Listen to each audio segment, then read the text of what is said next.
All right, people. It is with vigor that we start the week. We're going to make our day what we want our day to be, right? Totally going to do that. Crappy night's sleep last night. The usual running through the brain. I hate it when that happens. It hasn't happened in a while. I'm guessing I had too much caffeine yesterday. I didn't have much to eat, but I had a big old McAllister's unsweet tea, and I think they're brewing the real deal, which makes a big difference. And then after volleyball, I had sucked down my usual Lipton's mixed berry flavored diet green tea, which has a little bit of caffeine in it. So that was not smart. Hey, let's do it. Monday, let's make this day, let's make this week what we want it to be. Let's go. All right, see you, bye.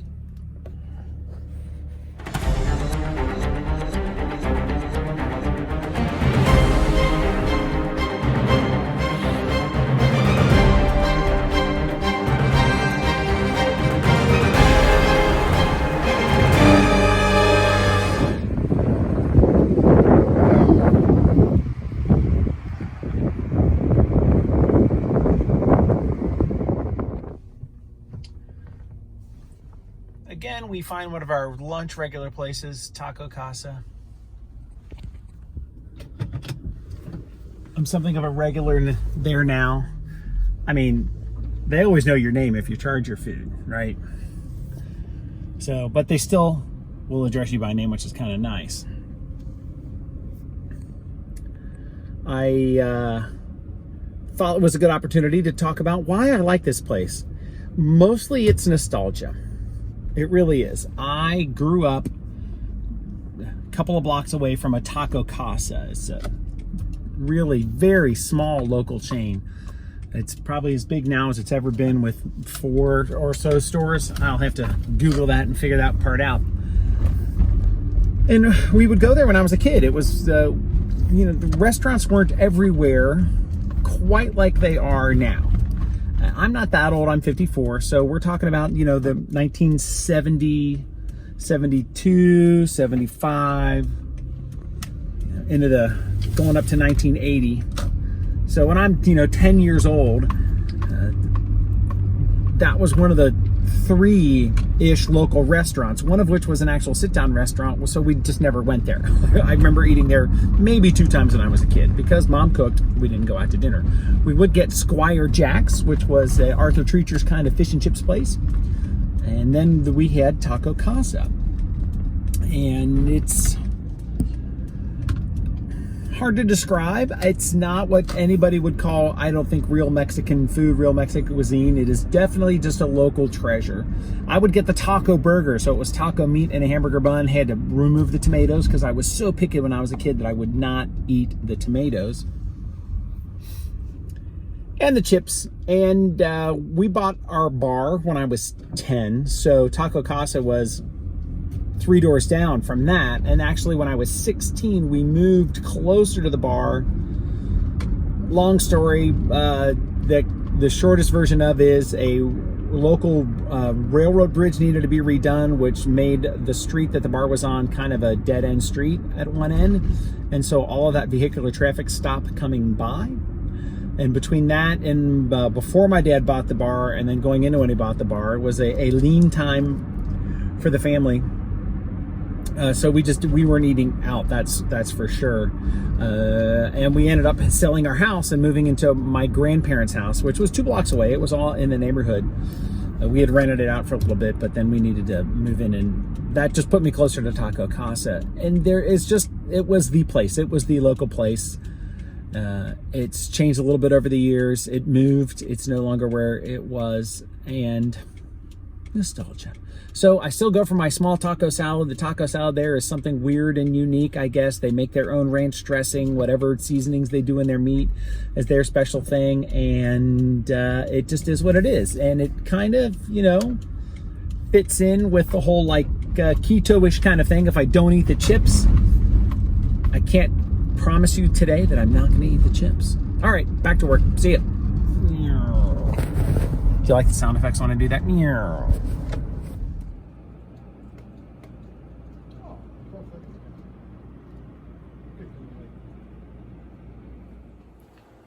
I've had enough today. I wasn't being productive. And so out the door we will go. It's warm.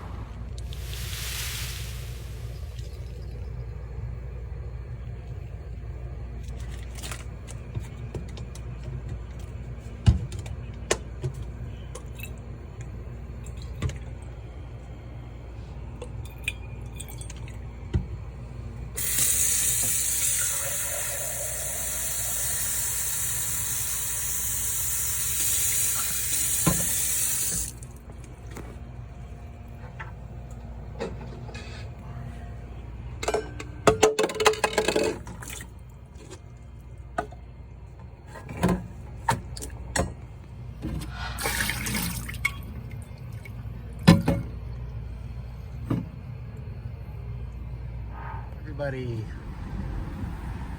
I want to show you one of the reasons I bought my TT. This belongs to my coworker who actually has given me a bunch of stuff. You've seen it. He just had his lowered and it looks nice. It looks good. Well done, Chris, on the TT. What do you think about that? He today sent me the contact for the guy who lowered it, who does work for him, charges him a lot less than the two places that I called. So we're gonna text him in a little bit and see how much he'd likely charge me to fix the TT, because I can't do it. As I've said, I cannot drop a transmission. That is more than I can get my hands on, and I'm not afraid of getting my hands dirty. So, all right, let's do it. To make the rest of our day. The work day was unbelievably boring today, which is okay. I do not mind a boring work day, but it's a beautiful day, as you can see all around. Woo, look at the sky. Oh my goodness. So let's go have a good one. See you, bye.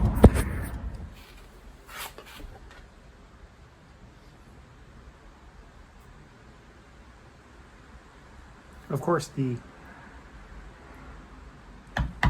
latch cutout is too small for the latch that was already on there. Since it's just a garage door, it doesn't need new hardware. So we must also widen this opening.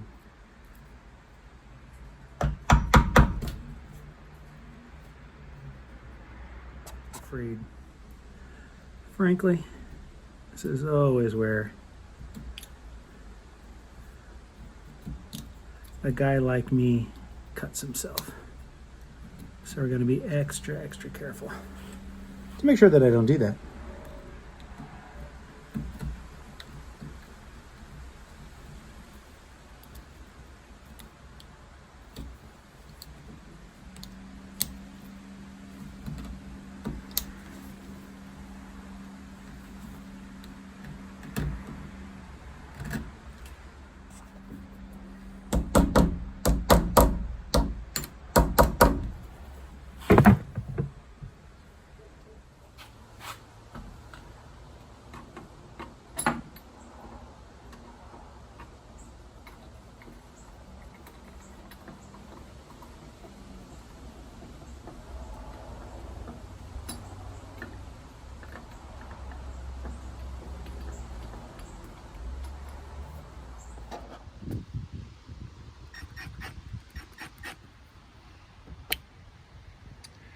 Alright, there's some light on that. We had to chisel that out quite a bit.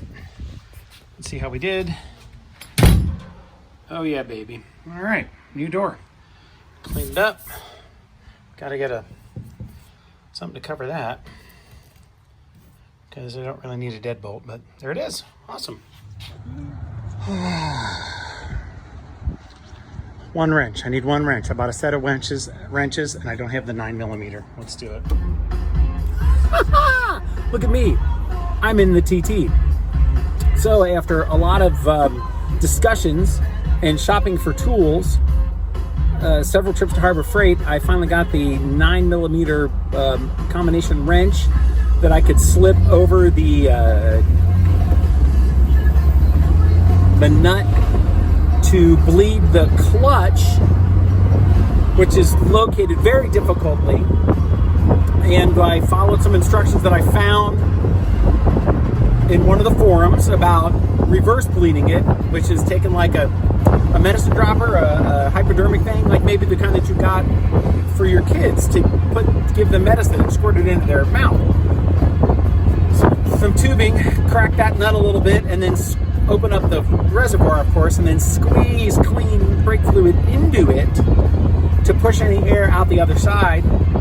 And I didn't really see the fluid level come up in the master cylinder when you take the top off. I watched it maybe a little bit, but again, it was full anyway, so I'm really confused about where, if I'm leaking, where it's leaking from, what's going on. I don't know.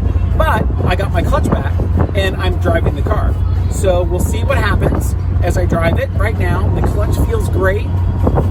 It's shifting great. Better than it has in a while. So now we just need to figure out where I'm losing fluid, where that leak is, but also why it doesn't show in the master cylinder. So we'll figure it out, but at least I can drive the car. Woo-hoo! And we're watching the women. Woo-hoo! Let's go, ladies.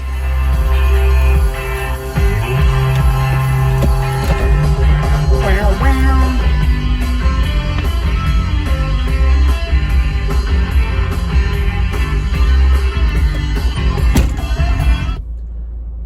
I got seat warmers, baby.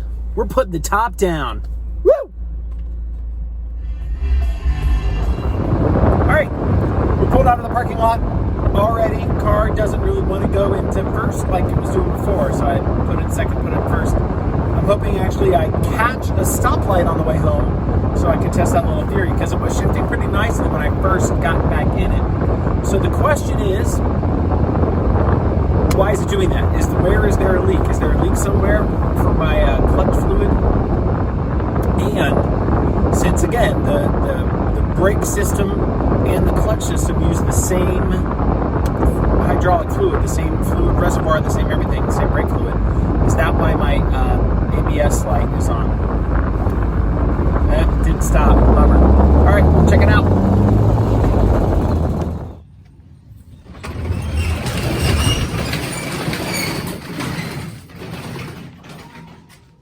I have not done a good job. I know my garage is a mess.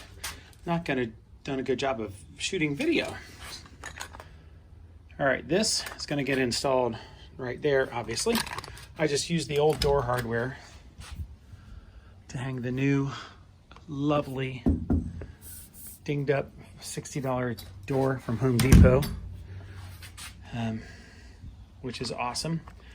I did have a little bit of video of some of the final installation on the installing the catch, old catch, old deadbolt that was a part of the old door that was somehow built into the door. I never did figure it out. I took a hammer to the door before I threw it away in the garbage to attempt to figure that out. All right, there's that. I have also been remiss in filming some things happening with the car. We'll get to that later, but tools out. I had to do some work to the car. I got a little bit of drippage going here. I'm not sure why, other than, just over pour for the fluids, but that'll have to come later because I'm going to install this right now. This is actually mildly adorable that they include installation instructions with this.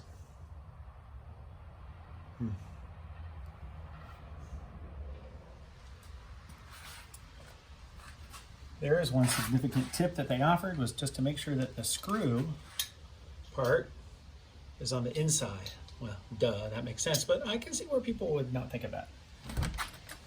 Sorry, I want to make sure I'm still in the frame. Oh, of course I dropped it. Duh. It's such a typical Dave thing to do.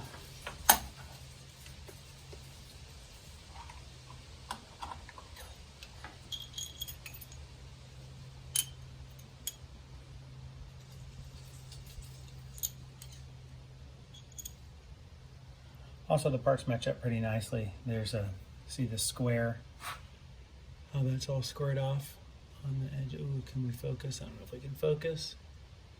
Round chicken, round cow. That's squared off, so that fits into the square. Holy, holy, holy, holy. There you go. There you can see it.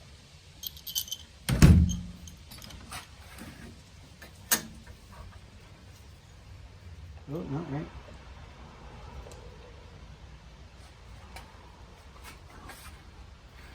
No, that'll do.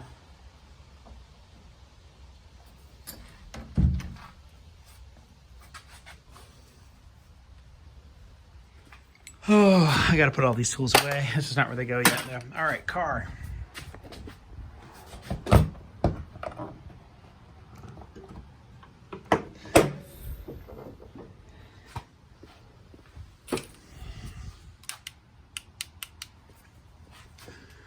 So down in here, down right there,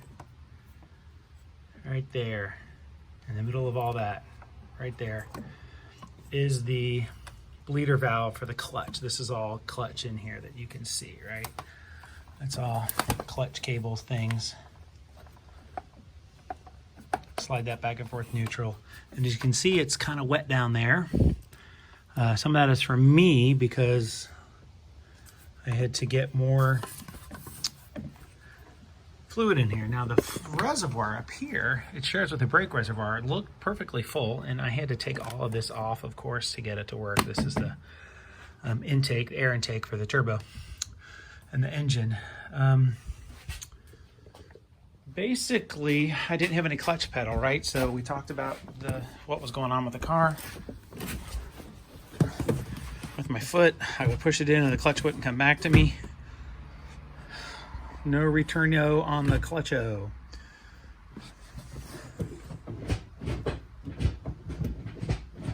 So we're back to feeling a little crunchy. It doesn't want to go into first. That's cool. I'll figure that out. But yeah, no clutch return pedal. So I talked to a guy I work with who used to have a shop. And he suggested bleed it first before you do anything else. Bleed it. And through reading forums and talking to him, I figured that the easiest way to do it was, like I said here. So we get in here, right down in there, right? Lift that off of there, this thing. Man, I can't do the light and the camera at the same time. I'm really bad at this suddenly today. Pop that sucker off of there. Get a syringe here. Put a wrench on the end of that to loosen it. Didn't loosen it. It's got one of these syringes and filled it with hydraulic fluid, this brake fluid, .3. Ooh, and there's some in there still. I got to get that out of there. And then cracked open that bleeder valve, squoze this all into there, watching the cylinder there, or the reservoir, and making sure that I didn't overflow it. And then did that several times, just put 3 or 4 of these in there, which is why actually it's kind of goopy down in there because some of it dripped, and I got to clean all this out. I'll probably pull the car out and get some cleaner in there at some point. And then lo and behold, as one was predicted it would happen, once I filled that back in and I got any air out of the line, refilled that line, voila, my clutch worked. Now the weird thing was that the fluid level on here never looked low to me. Right? It just never looked low. So if you look in there, it looks okay. Right? Near the top, looks like we got plenty. So at no point did it look to me like I was like really losing fluid. Other than, we did have some drips on the floor, but I chalked that up actually to thinking I had an oil leak somewhere. But maybe it was the brake fluid leak. So we're gonna kind of figure that out. I'm gonna clean this all off again at some point and then see what's it gonna look like. I don't think I'm gonna take the pressure washer to it because there's some electrical connections down in there that I probably don't wanna mess with, that's for sure. But as you see, it's kind of goopy. All right, I'm just glad that it's working. All right, that's 4 minutes and 26 seconds of blah, blah, blah. So say goodbye to the camera. One funny story for me is I have now a set of wrenches from Harbor Freight, combination box and wrenches. This is the expensive set with a lot of wrenches. I purchased the inexpensive set with fewer wrenches, this 9-piece set, and great because it was metric. And then I didn't really look and see that it's sizes 7, 8, 10, 11. What's missing down there? Yeah, you guessed it, 9. Guess what size I need? 9. So this is going back. I installed this runner because we wanted it. It's coming off this soon because we want to paint the stair treads black, the risers white, this poor staircase. But while I'm here, one of the things I like to do while I'm up here, going up and down the steps, dun, dun, dun. I'm having trouble with the camera, is stair push-ups, because the right shoulder still is a little janky, so it doesn't like full push-ups.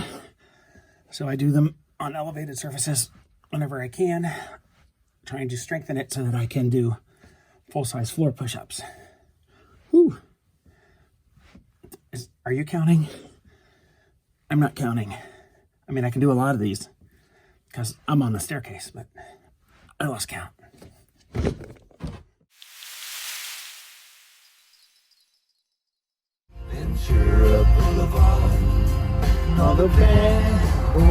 Hey y'all.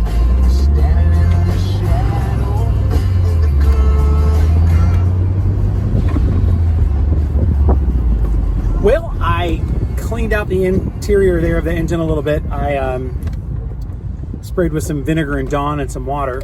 I'm just running to the grocery store for a second, but just want to drive the car, see how it does. Already the shifting is getting back to where it's crunchy again and doesn't want to go into first, which is weird, but I haven't really, as far as I can tell, appreciably lost any of the hydraulic fluid, the brake fluid. So we got to figure that part out. That's one of the reasons that I got in there and I sprayed it on the inside and cleaned it up, so I could see if maybe it's leaking there up around the reservoir. I don't know. Curiouser. And then the question is, of course, where is the fluid going? So if it is leaking up there, typically when the master cylinder leaks, it would actually be wet in here, where by the clutch pedal by my feet, and it's that hasn't happened. We'll figure it out. All right, just wanted that update, but I'm driving it. It's a convertible. It's a beautiful day, so I'm making my day. Hope you're making your day what you want your day to be. I mean, this is good. I'll figure it out.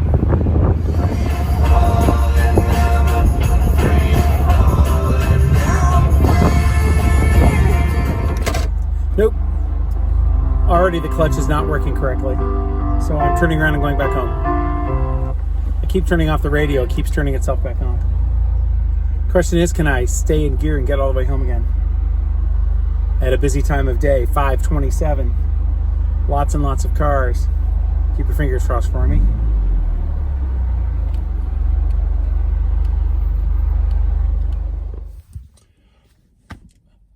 I never wrapped up yesterday's video. So, I hope you like this. I hope you subscribe, and I hope you ring that bell for notifications, and I hope you made your day what you wanted your day to be, just like I say every single day. The car, I had to push it into the garage. Well, I didn't. Well, yeah, pretty much, because the clutch is still not doing its thing. So depressed about that car. But onward, we make our day today. All right, see y'all.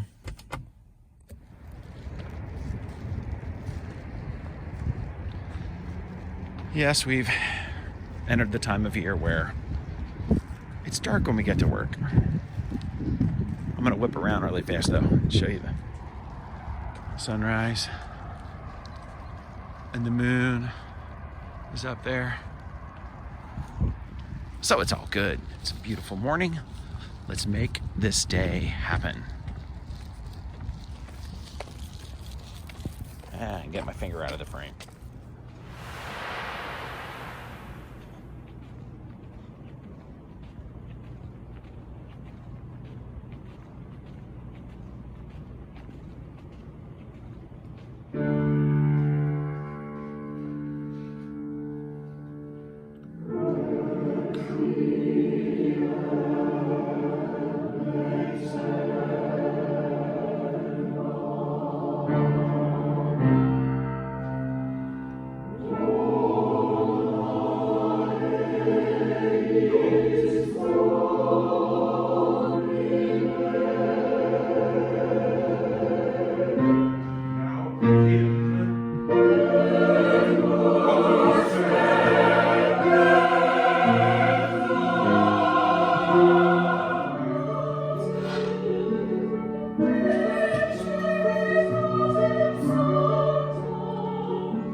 Viva